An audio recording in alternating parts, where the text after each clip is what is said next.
we're real pleased with CJ. He's doing a good job, but we're real pleased with Jake too. Jake is an extremely bright guy. He's gifted. He's healthy again. He's running around making plays. So, I just feel fortunate that we have two quarterbacks that we feel like can go in and play. We would like for those guys to be able to extend plays. We'd like those guys to be able to, run some quarterback draw, and we have the zone read as part of our big package, but it's not something that we focus on. But we do want them to be able to, break, contain, and go make plays with their feet, because those are plays that the defense can't account for. CJ is probably a little quicker right to left. If you ran them in a 40, they would probably run pretty close to the same time. And when Jake was healthy, there's a Michigan play that comes to mind on third down. He breaks out and makes 20 yards, and he was able to give us all those things. CJ is a little shiftier, and if they played tag, CJ would probably win. Well, first of all, he has a great understanding of everything that's going on. Nothing rattles him. He handles himself like a quarterback, and he can make all the throws. And he's just got more experience. And the number 2 quarterback is the most popular guy on any campus or any NFL team in the country. And we're very pleased with CJ. But we feel like at this point Jake is definitely the guy. It's something that we want to continue to get better at. I think we jumped last year about 8 plays a ball game or somewhere in that area. We can function totally without a huddle now, even though we can huddle if we choose to. And we've picked the tempo up. It's been a little bit of a process because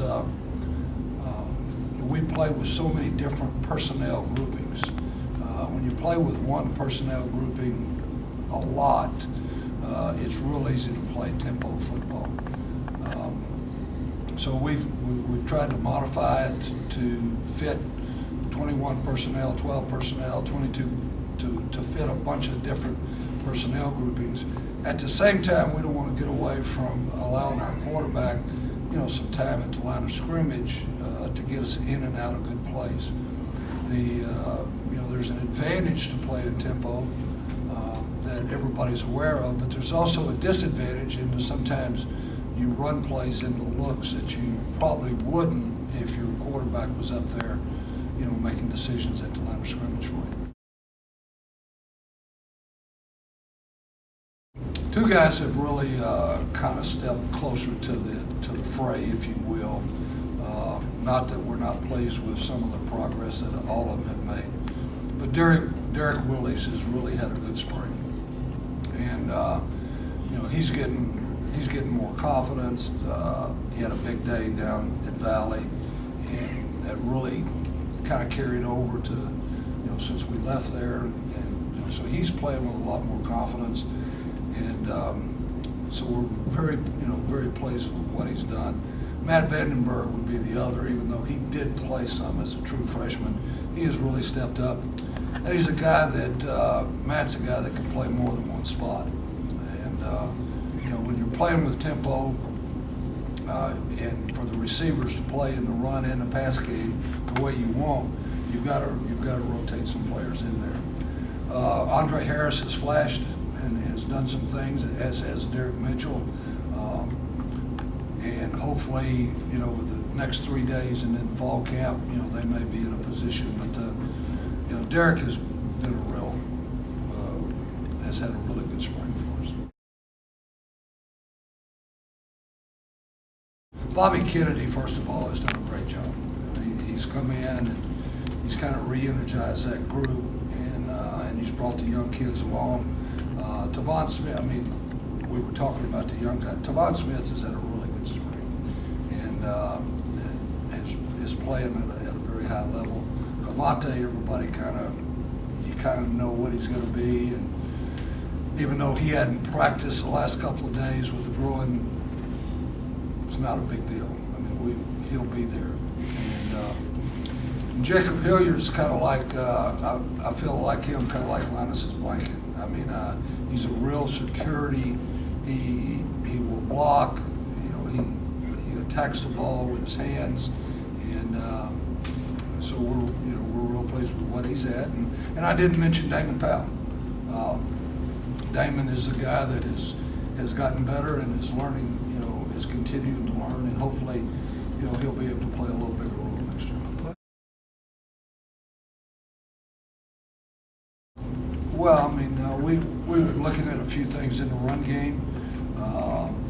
We have been, and Iowa has always been a team that could run the zone extremely well, the inside zone and the outside zone. We've implemented a little more gap scheme into the zone and the slant play. So that was an area that we wanted to look into. We're doing a few different things in the passing game in terms of route concepts and things like that. We spent a lot of time in the red zone this spring. We feel like that was an area that we had 9 first and goals at the 3 or less. We scored 9 touchdowns.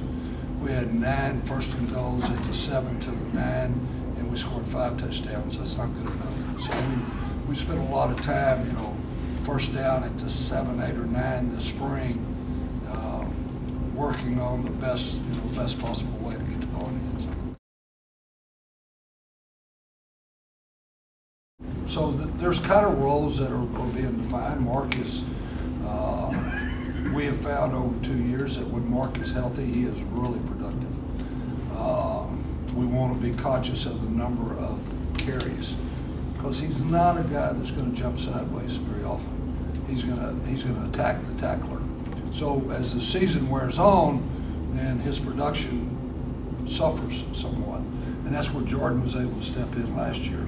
Damon is an outstanding receiver coming out of the backfield, does a great job in blitz, so a little more third down specialist, if you will. LaShawn Daniels is kind of a mixture, has some mark in him, and so we've been able to look at that.